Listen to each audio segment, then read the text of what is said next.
রক্তের বিনিময়ে জীবন দিয়েছেন, যারা আহত হয়েছেন তাদেরকে গৌরবান্বিত করার জন্যে আজকে এই অনুষ্ঠানের আয়োজন করা হয়েছে। সেখানে এসেছি আমি তাদের সকলের প্রতি শ্রদ্ধা জানানোর জন্য। এবং সত্যি কথা বলতে কি, আমি নিজেকে গৌরবান্বিত মনে করছি যে আমার এ ধরনের একটি মহতী অনুষ্ঠানে আসার সুযোগ করে দিয়েছেন আয়োজক সংস্থা। আমি তাদেরকে আন্তরিক ধন্যবাদ জানাই। যে বিষয়টি নিয়ে আমরা এখানে আলোচনা শুনেছি,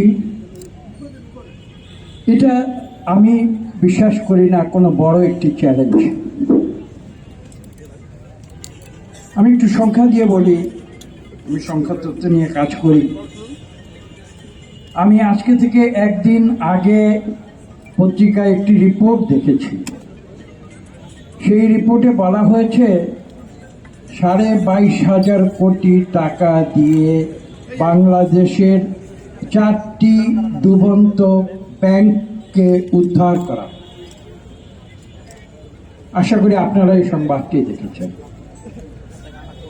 আমার তো মনে হয় না যাদের বিনিময়ে আজকে আমরা বলি দ্বিতীয় স্বাধীনতা পেয়েছি,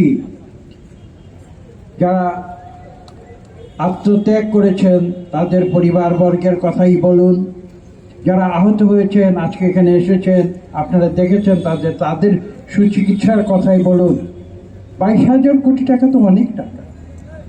আমরা যদি যে ব্যাংকগুলো লুটপাট হয়ে গেছে, বাংলাদেশ ব্যাংক একটি সিদ্ধান্ত নিতে পারে তাদের জন্য 22,000 কোটি টাকার সংস্থান করবে, সেখানে আজকে আমাদের কেন দাবি জানাতে হচ্ছে যে যাদের বিনিময়ে আমরা দ্বিতীয় স্বাধীনতা পেয়েছি তাদের সুচিকিৎসার জন্য আজকে আমাদের এখানে এসে দাঁড়িয়ে কেন দাবি জানাতে? আমি কিন্তু এটা বুঝতে পারি না। বক্তব্য দীর্ঘ করতে চাই না।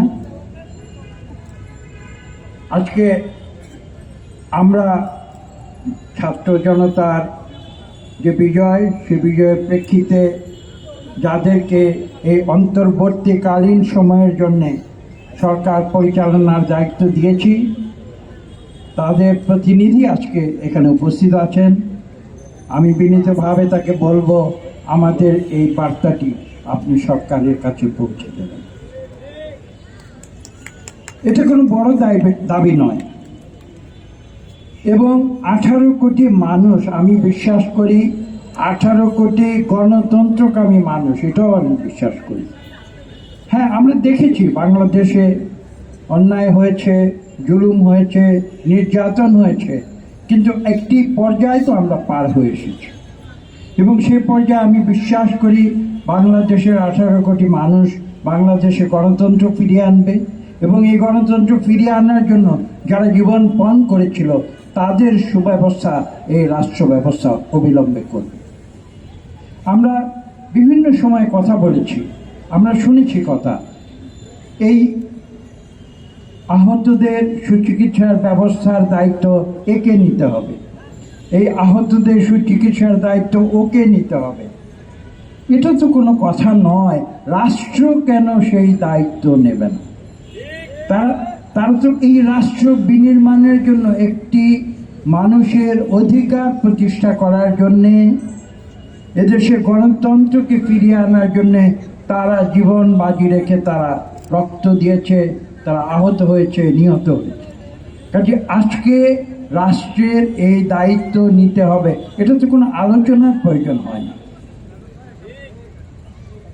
আমি স্পষ্ট ভাষায় এখানে উল্লেখ করছি যে আমরা সবাই এদেশের 18 কোটি মানুষ কিন্তু তাদের দায়িত্ব নিয়েছে। আমি বিশ্বাস করি আমাদের এই দায়িত্ববোধ রয়েছে, কাজে এই দায়িত্ব আমার উপরেও পড়ছে, এটাও আমি অস্বীকার করতে পারবো না। আমি মেডিকেল কলেজে প্রথম গিয়েছিলাম, আহত 72 জন, আমার সংখ্যাটি মনে আছে, সেখানে 72 জন ছিলেন। পরবর্তীতে তাদের স্থানান্তর করা হয়েছিল বাংলাদেশের আরেকটি উন্নত হসপিটালে, আপনার জানেন।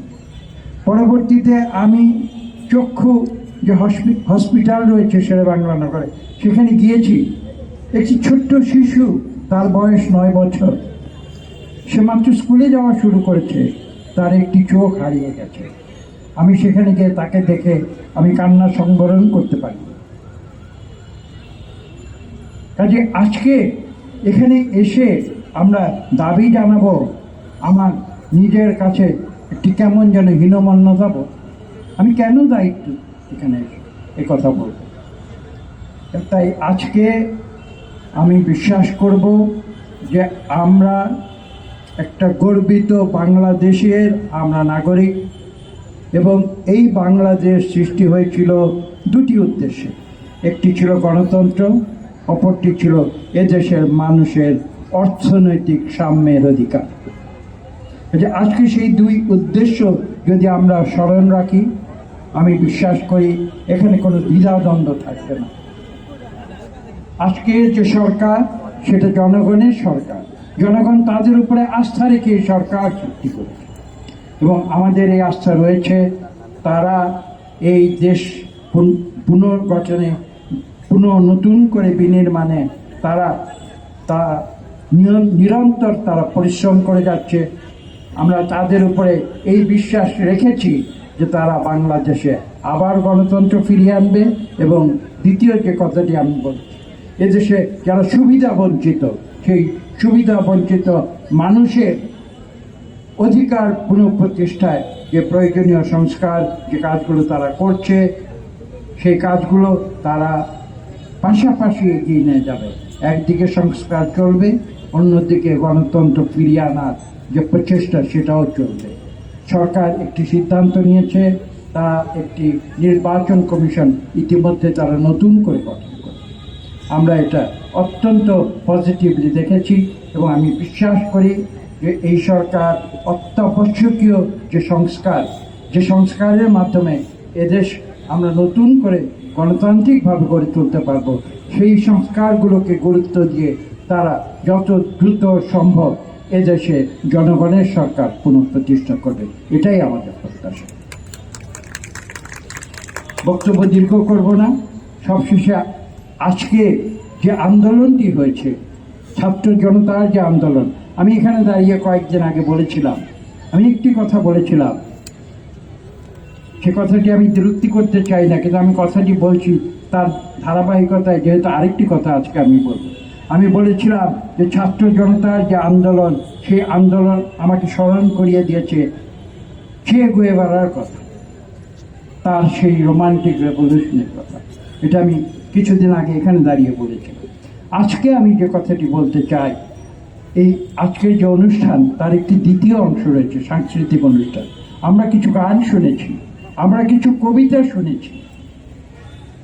আমি বিশ্বাস করি মেডিকেল চিকিৎসার পাশাপাশি আজকে এখানে যারা এসেছেন, আহত হয়েছিলেন জুলাই আগস্টে, তাদের যদি সত্যিকার সুচিকিৎসা করতে হয়, অর্থনৈতিক সাপোর্ট তো লাগবেই, সুচিকিৎসা তো লাগবেই।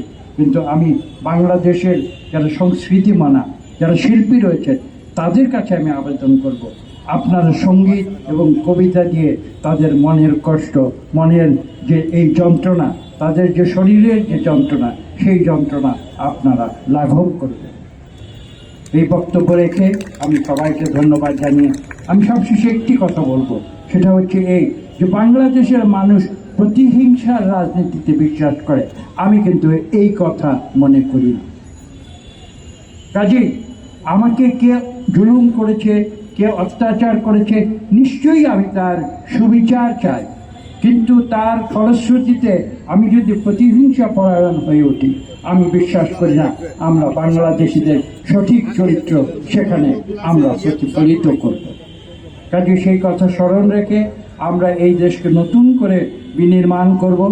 18 কোটি মানুষের দেশে আমরা প্রতিটি মানুষের মৌলিক গণতান্ত্রিক অধিকার ফিরিয়ে আনব, সেই প্রত্যাশা ব্যক্ত করে আমি সবাইকে ধন্যবাদ জানিয়ে আমার বক্তব্য শেষ করছি। ধন্যবাদ স্যার। আমরা যেহেতু আজকে স্যারকে এখানে পেয়েছি, আমি একটা গল্প শোনাতে চাই আপনাদেরকে, খুব অল্প সময়ে।